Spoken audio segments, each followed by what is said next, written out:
Assalamualaikum warahmatullahi wabarakatuh. Good morning everyone. How are you today? I hope you are fine. I'm Nandaulia and my student's number is 2021-22089. And this time I will explain about descriptive text. Do you know about descriptive text? Have you ever heard descriptive text? Okay. Sometimes you have ever described about something such as person, place, animal, objects, and others. And you must be wondering, so what is descriptive text?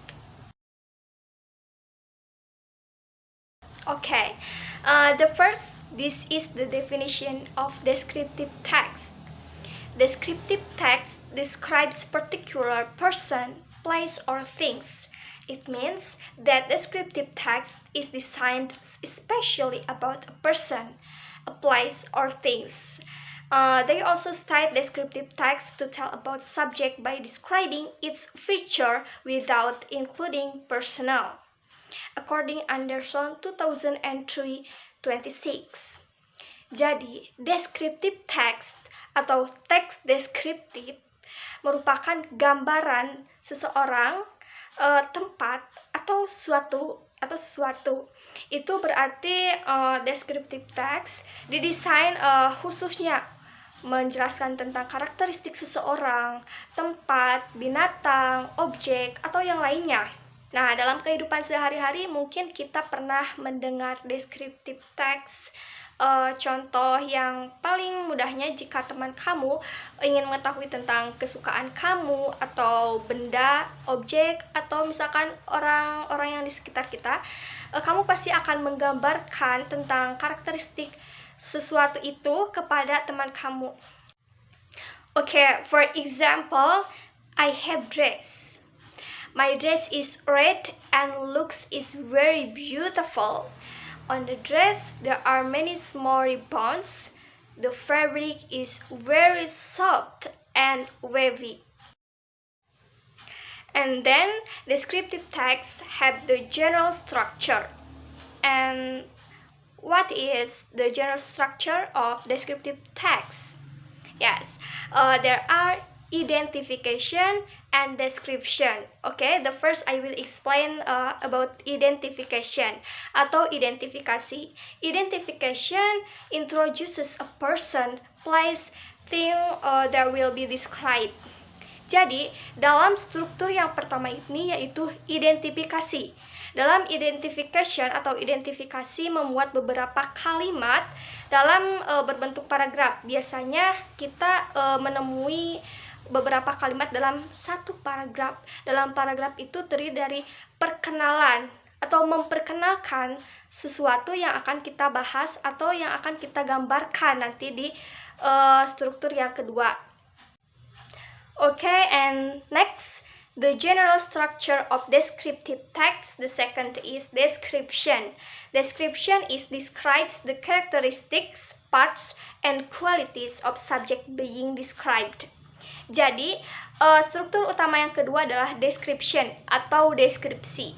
Jadi, dalam paragraf ini menceritakan tentang karakteristik, bagian, atau kualitas dari subjek yang kita jadikan deskripsi. Okay, for example, the font of book is big and thick, but it is interesting for to read. And the plot of the novel is excited. It is explained about the girl who back life from the dead. Nah, itu merupakan contoh deskripsi yang simple ya. Nanti bisa diteruskan. Dapat dipahami? Okay, next is the purpose of descriptive text. Sebagaimana yang tadi saya sebutkan bahwa teks deskriptif itu menceritakan tentang gambaran seseorang mengenai karakteristik, bagian, atau yang lainnya. So the purpose of descriptive text is to describe person, place, or things. Jadi untuk menggambarkan mengenai ciri-ciri orang, tempat, atau yang lainnya. Okay, and the next is the characteristics of descriptive text. You must be wondering, what it is the characteristics of descriptive text. Okay, I will explain it. The first, it focuses on specific participant. Jadi yang dimaksud dari yang pertama ini, jadi kita harus fokus kepada satu objek atau tidak melibatkan yang lainnya. Misalkan kita menjelaskan buku, jadi hanya buku itu saja yang kita jelaskan. Dapat dipahami? And the second is in describing the features of subject, adjectives are used. So in the descriptive text, there are adjectives such as love, like, wonderful, beautiful, and others. Jadi dalam teks deskriptif itu pasti terdapat kata sifat. Misalkan I love a book. Ya kan, itu menjelaskan saya suka buku. Jadi like itu merupakan contoh dari adjectives. And third, it uses linking verbs such as is, are, has, have, belongs to. Jadi dalam teks deskriptif itu pasti memuat beberapa linking verbs atau kata kerja ya, kata kerja penghubung seperti is, are, has, have, belongs to. For example, the kind of book is novel. Nah, is itu merupakan kata kerja penghubung. Dapat dipahami? And the next verb used in descriptive text is in form of simple tense. So, tense which use the descriptive text is simple tense. Yang mana pola simple tense itu terdiri dari subjek, kata kerja kesatu, dan objek ya atau keterangan. Nah, biasanya simple tense itu ditandai dengan kata kerja pertama. Okay, for example, I always read the novel in every day. Nah, kata always itu biasanya terdapat dalam simple tense kan? Kemudian diikuti dengan kata kerja kesatu, read. Saya selalu baca novel setiap hari. Dapat dipahami? And next, it uses action verbs. Dalam konteks kalimat ini terdapat kata kerja aksi, di mana action verbs itu kata kerja yang berhubungan langsung dengan orang yang dilakukan. Okay, for example, action verb is climb. I climb the tree. And wash. I wash the clouds. Nah, itu merupakan kata aksi di mana berhubungan langsung dengan kita. Oke, dapat dipahami? Nah, dapat diartikan sebagai bahasa deskriptif atau bahasa deskripsi. Ya, maksudnya ini kalau misalkan kita menceritakan kepada orang ya seperti bahasa yang sedang menggambarkan gitu.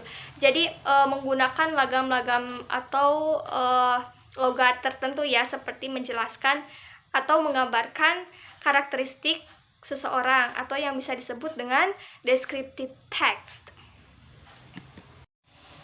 Okay, and next, this is the example of descriptive text. I choose this text because this text is simple, easy, and I'm sure you will understand. Okay, I will read this text. My small house. I live in a small house. It has 7 rooms. There are 3 bedrooms, a living room, a bathroom, a dining room, and a kitchen. Indeed, it is a small house, but I like living in here for wasting my spare time. When the door is open, I can see the living room. It is so small with only 3 chairs, a table, and a small glass cupboard. My bedroom is in the left side of living room. In this room, there is a night table next to the bed, a television, a radio, and a computer. Next to my bedroom is my mother's. In my mother's room, there are a bed and a cupboard. The left mother's room is my sister's room. There are a bed and a cupboard. In the right side of living room, there is a kitchen. In the kitchen, I have everything I need when I get hungry. It is pleasure when my mother cooks. The smell fills my whole house. I know it is a very small house, but it is the best place I have ever seen. Okay,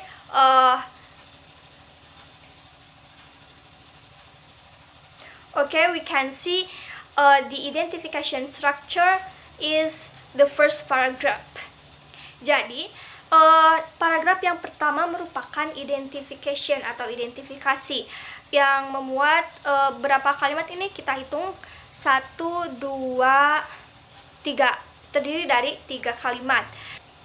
And then the second structure of descriptive text is description. Jadi yang kedua adalah description structure. Di sini kita bisa lihat ada 3 paragraf yang memuat karakteristik dari small house ini. Di dalamnya terdapat beberapa bagian, terus disebutkan lagi isi ruangannya ada apa saja. Nah, itu merupakan contoh description. Bisa dipahami? Dan di sini saya beri tanda untuk contoh linking verbs, simple present, adjectives, and action verbs. Well, maybe that's all from me. I'm sorry for my mistakes and thank you very much for your attention. If you have any question, you can ask me and ask about your question. Thank you very much. Stay safe, stay healthy, and see you soon. Wassalamualaikum warahmatullahi wabarakatuh.